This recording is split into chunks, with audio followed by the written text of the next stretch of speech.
Kansas City, and I believe that we have a guest here ready to join us on the phone.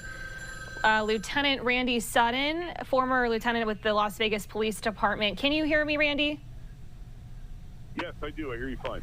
Okay, wonderful. Okay, so we have Randy on the line here as we're watching this live picture coming in out of Kansas City right now. Randy, as always, thanks so much for joining us here as we're watching this very developing scene in Kansas City.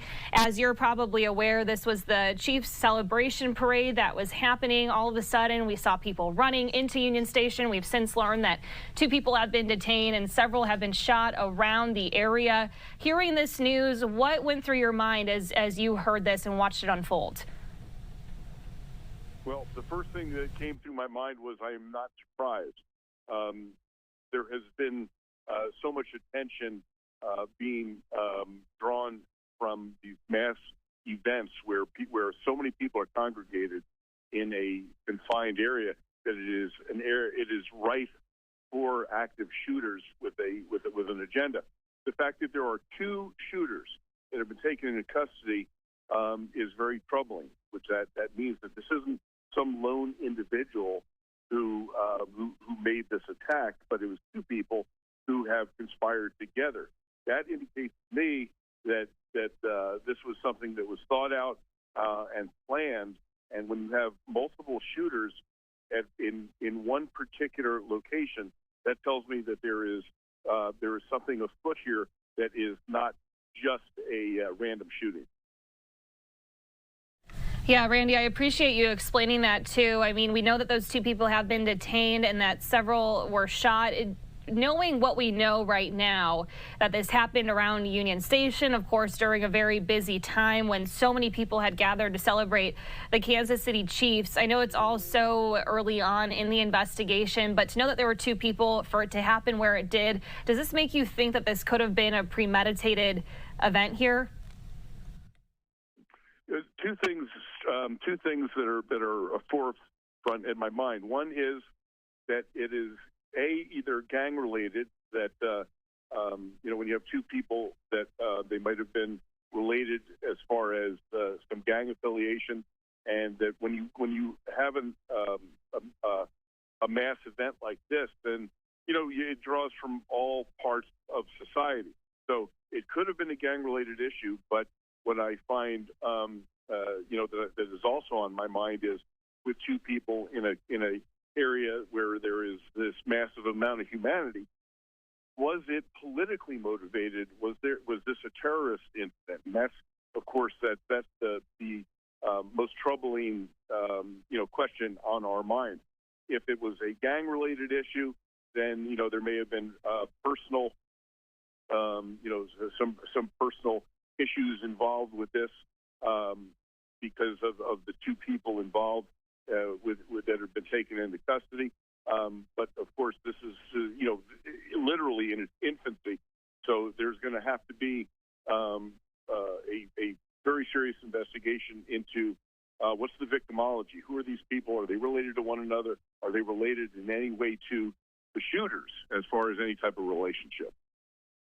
And to know, though, Randy, that they were able to detain these 2 individuals, it seemed like it was pretty quick. I mean, anytime there's a very scary situation like this, a shooting, shots fired that is happening, every second counts. But it seems like in a very large crowd of people, they were able to at least locate these 2 people pretty quickly, considering that.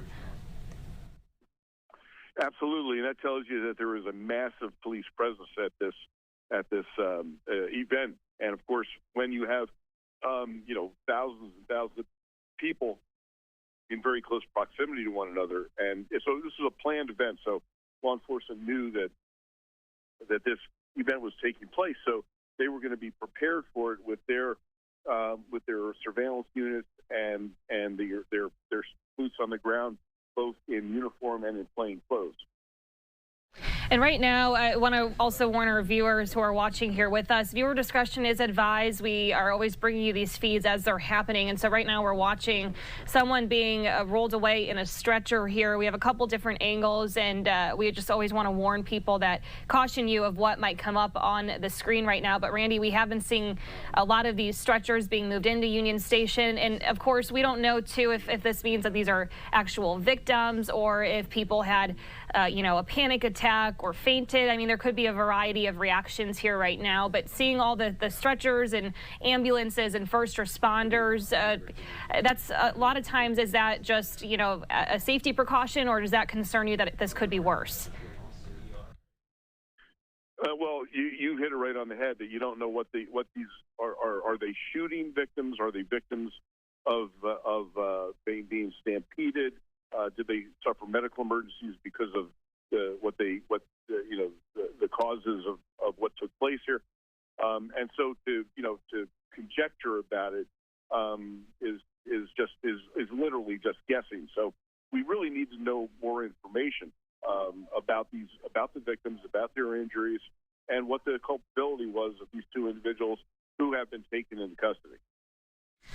Okay, and Randy, I want to bring in my colleague Andy Mack, who's here with us in studio as we continue with more of this coverage. And Andy, you've been following here with us too. What stands out to you, and what are you hoping that Randy can provide as we continue our coverage here and try to get a better understanding of what's happening? Yeah, of course. We're trying to learn all this information as it slowly comes into our newsroom here in LiveNOW from Fox. Of course, 2 people detained. We're still trying to figure out, and I imagine police are also trying to figure this out. Randy, I do have a question for you because, of course, Kansas City hosted the NFL draft. They are familiar, I believe, as my IFB just went down, but they are familiar with covering all of these major events around the NFL. They hosted a Super Bowl parade last year.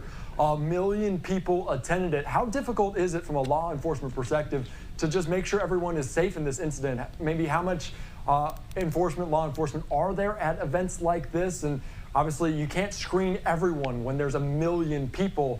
How does law enforcement go about this when so many people are there? Well, this is one of the major challenges of an event where there are massive amounts of people.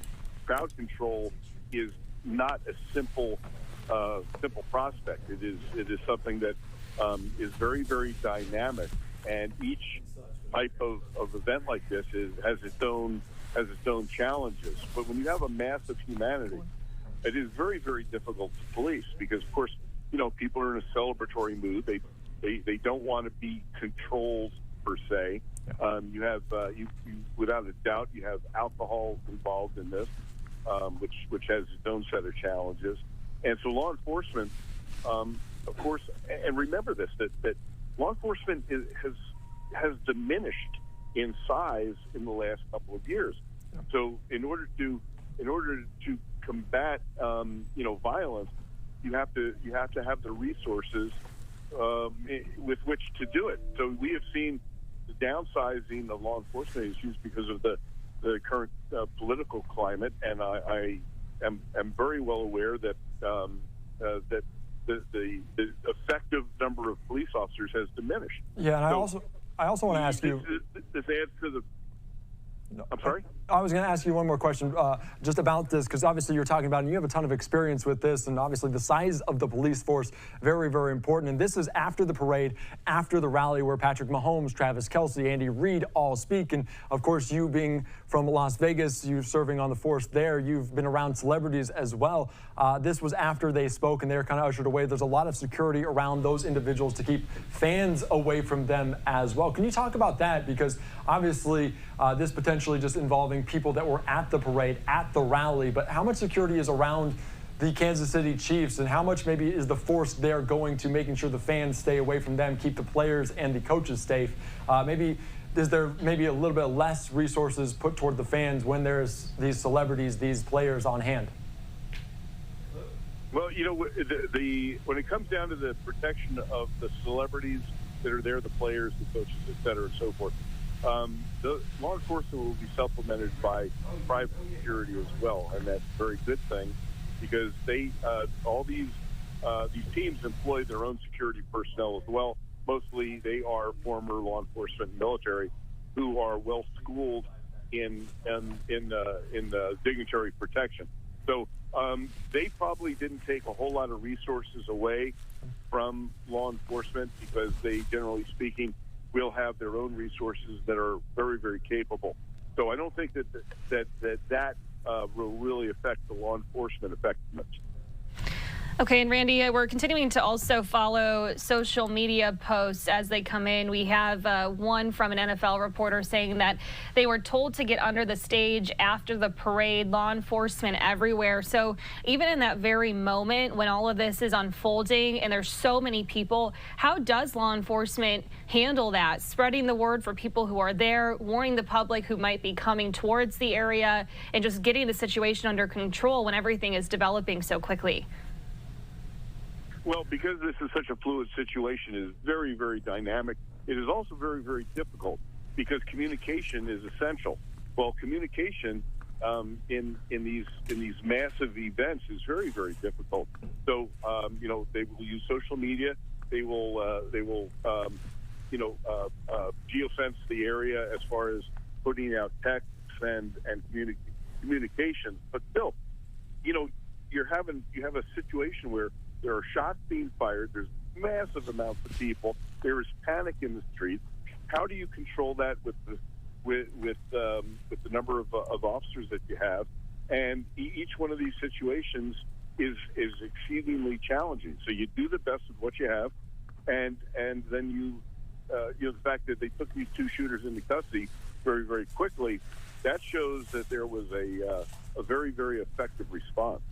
Yeah, a very effective response. And of course, we saw it just moments after the rally ended there.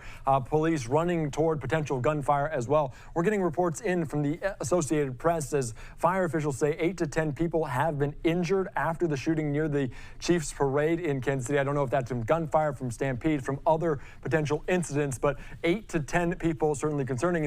And they also potentially mentioned just the aftermath of this, people potentially injured in that. How much is that a factor, just the chaotic scene around a event like this, potential shooting happens and then a stampede happens, other people injured? Maybe how much is maybe the scene, maybe not just the shooting, but the scene around it a factor?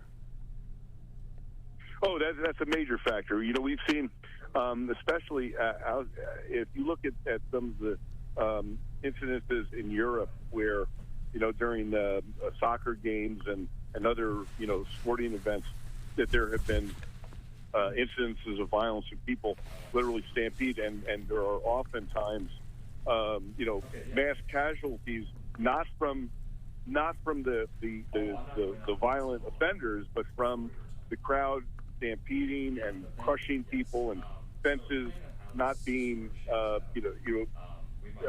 fencing people in where there's no outlet, there's no egress. So one of the things that is essential in the planning for these events is, how do people get out? Mm-hmm. You don't want to fence people into the point where there's no place to go, and so it's very possible that people were injured during the panic that took place after the shootings.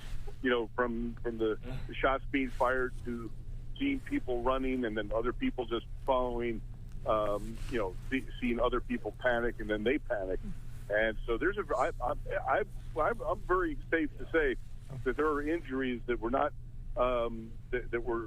incurred during the shooting itself that are probably taking place right now.